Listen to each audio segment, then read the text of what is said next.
We appreciate all the outpouring of love, friendship, compassion, and affection from everyone here today.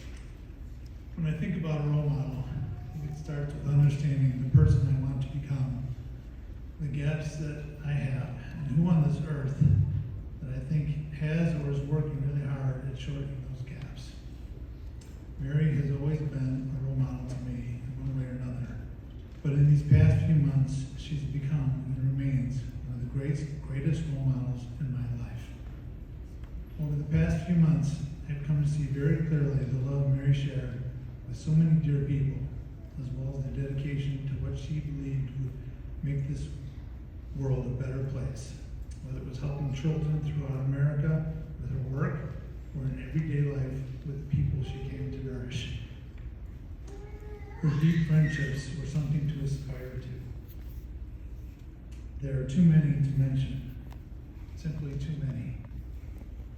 All of Mary's friends were there with her in her final journey many times, and it made her feel so loved. I cannot thank you all enough for being my sister's friends. Although I followed her career and I knew she excelled at what she did, I did not really understand how she affected the people she worked with. Now in these past few months, I have heard and I have seen the effect. I'm actually jealous that you were blessed to spend so much time with her. The way she loves is unique in its sincerity. The way she made people that were close to her feel special and a pure form of love. Mary loves her family, and her family loves her. As a little brother, there were many stages of love, but I will remember the most was trueness, kindness, affection, ever-present, everlasting love that will forever warm my heart. Lindy was the true love of her life, and she is so treasured every minute she spent with her. There was always a sparkle of joy when she told me everything that was going on in Lindy's life. As a parent, she taught me patience and understanding that I will have to work on over several lifetimes to achieve her levels. I have had people close to me die, but with Mary, a piece of me has died as well.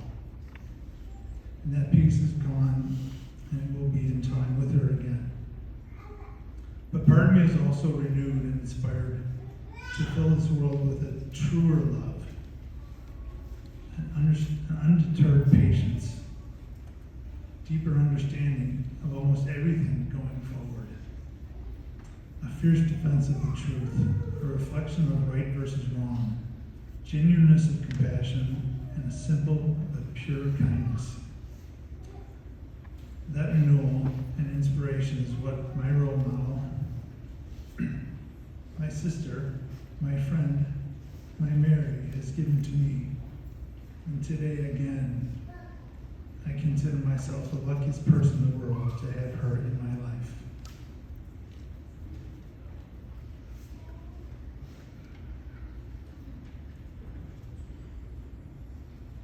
There are no words to describe gratitude. I feel to all of you, Michelle, Mary, Lindy, me, their father, brother, and their whole family. The Oprah ugly cry. We could not have gotten through this without you. We hope that the love and kindness you have given us comes back to you a millionfold. We are grateful that you are here with us today to mourn and to celebrate Mary's life. As many of you know, Mary was my big sister. We were 1 year apart, although during her chemo, a nurse walked in and looked at me and said, "Oh, are you her mom?" No. In truth, she was often taken as my younger sister in looks, but in every other way, she was the older sister who was always looking out for me, trying to help me, guide, protect, defend, and love me and my family with a depth that was beyond. And this was how she was since she was little. For example, we shared a bedroom which had 2 twin beds with about 2.5 feet between us. And every night our mom would come in and tuck us in. There were many nights when after being tucked in, I would have to go to the bathroom. And I found this very distressing because I was already tucked in and I didn't want to get untucked. So of course I would process this whole thing with Mary, and she'd say, well, if your feet never touch the ground, you won't be untucked. So she would get up, come over, put me on her back, and carry me to the bathroom so I wouldn't get untucked. And I was the same height and weight of her, so it was no easy thing, and it did not deter her. She always wanted to make sure that I was all right. And as I've been thinking about her life, I think this is a beautiful metaphor for how she loved. She carried the people she loved so deeply in her heart, and she carried so many of us through the challenging times of our lives and really through every aspect of our lives. She was so non-judgmental, so stable, so available to listen to every detail of what you were thinking about or feeling, what you were worried about or what you were excited about. She always wanted to know everything about you. Mary had a presence and a stability to her that was breathtaking. She wasn't up and down in her mood. She wasn't a worrier. She wasn't overwhelmed easily. She didn't ruminate on things. She could sit with any of that from others and could be a calming force that brought such comfort to people with no judgment and such love. She always saw the best in people and focused on what was good in each of us. The poet Young Pueblo said, "Never forget the one who saw greatness in you in your darkest moments." And Mary did that for people. Her legacy, without doubt, is the depth in which she loved. One of our friends, Peggy Lean, wrote, "Mary quietly lit up the world." That is such a perfect way to put it. She was unassuming, she was understated, she didn't draw attention to herself, she just quietly went about uplifting the world. These are such beautiful traits about Mary, but she also had a wonderful practicality about her. One time we went out to dinner, we happened to look like the cat dragged us in, as my mom used to say. And we were in the lobby of the restaurant that was full. We were on a bench. People who were standing there. And I saw my ex-boyfriend about 1.5 feet from me. And because we looked like the cat dragged us in, we did not want to run into my boyfriend. So, with that, my eyes bugged out of my head, and I turned to Mary in a total panic, and I said, "Should I say hi? Should I say hi? Should I say hi?" 3 times very quickly, and she looked me square in the eye and said, "I wouldn't do that if I were you." Now put your head down. So I put my head down, and she said, on the count of 3, turn to look at the back wall, and as you look at the back wall, start getting up and getting the heck out of here. So we turned, ran, and escaped being seen by the ex-boyfriend. To take you back a little bit into Mary's life, when Mary was in 6th grade biology class, her science teacher started talking about the human cell. Mary was so excited she could barely stand it. She turned around to see the others' excitement, but they were all slumped at their desks, looking bored out of their mind. She couldn't believe it. Did they not hear? Did they not get it? Mary took that love of science all the way to attaining her PhD in immunology. She taught for several years at the University of Chicago and loved every single minute of it. But after several years, she felt a calling to do something with the rest of her life that would significantly help children. So Mary went back to school for her master's in social work, and until her dying days, she was a licensed social worker and lived the ideals of social work to stand up for human rights and justice and give voice to the unheard and marginalized populations. Her passion to help children was more than fulfilled working at the American Academy of Pediatrics for over 20 years, where she recently received a Lifetime Achievement Award for advocacy on behalf of vulnerable children. Fan, a leader from the AAP, sent Mary a card that said, "I was talking to someone about foster care not long ago, and I said that it was my distinct privilege to know and work with the person who had done more for the health and wellness of children and youth in foster care in the whole United States than anyone." That was Mary. Through your efforts, thousands and thousands of children and youth in foster care have been helped. And other AAP family here, I have never seen, or my brother has seen, Father, or heard of a more supportive group of coworkers. You really were there for her, and even the day before she died, you sent a 30-minute video of everyone telling her how much you loved her, and it was deeply touching to her. Now for the deepest part of Mary's heart, Lindy and Danny. 20 years ago, when we were living in River Forest, a 13-year-old teenage boy named Danny Gardner moved in next door. From the minute you met, you bonded in such a powerful way.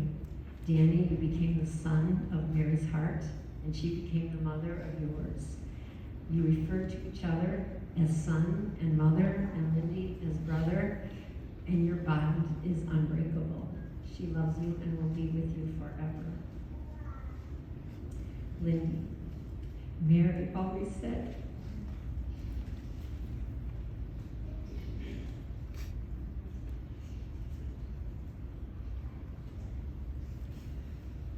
that the greatest experience of her whole life was being your mother.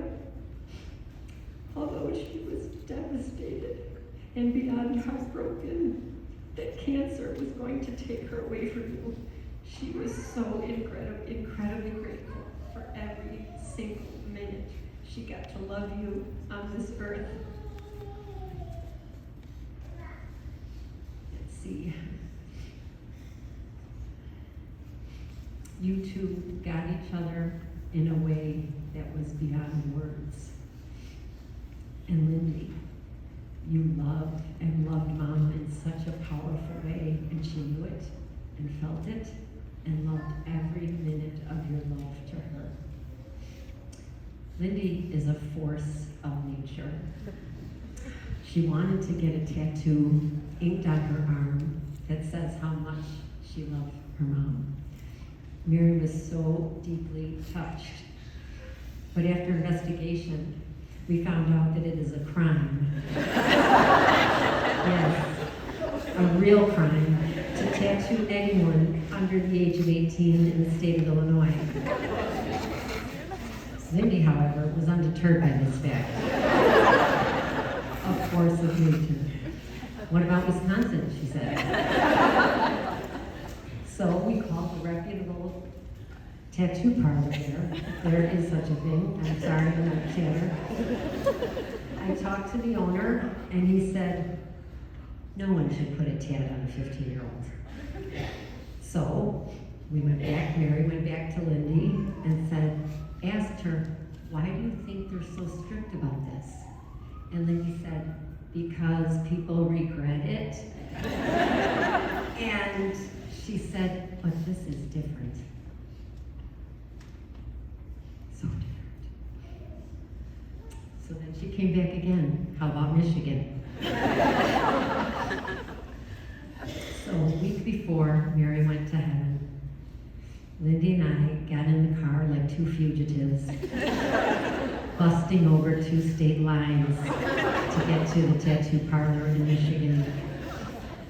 So Lindy could permanently have inked on her arm her love for her mother. When she came home and revealed it to Mary, she loved it so much, and Mary said it was the best gift she ever received in her entire life, and nothing came close to it.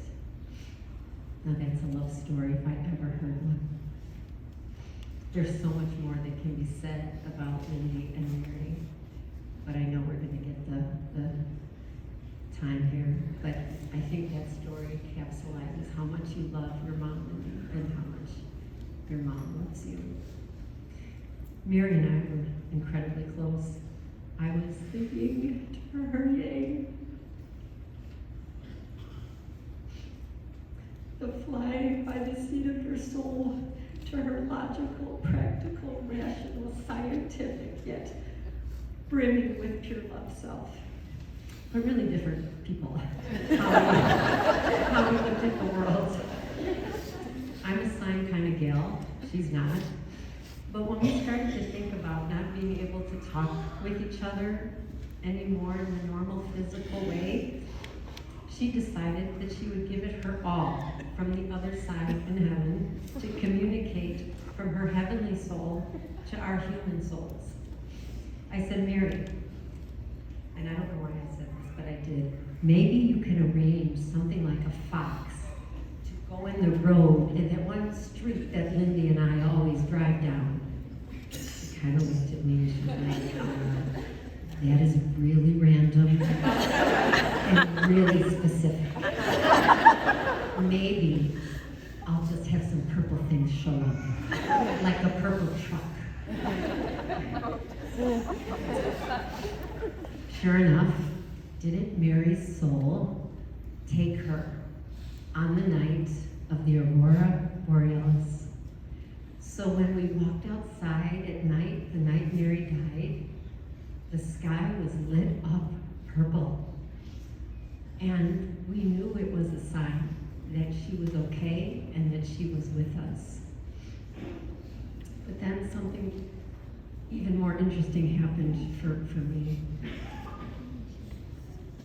We were putting together the missalettes for this service, and we were given the document online to approve.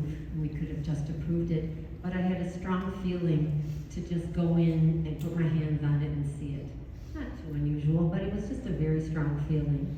So I went to go work on the missalette, and I was in there for about an hour with Rosa, who was so helpful to us. And as I was about to leave the room, I was walking out, looking right next to the door was a fox with two little foxes.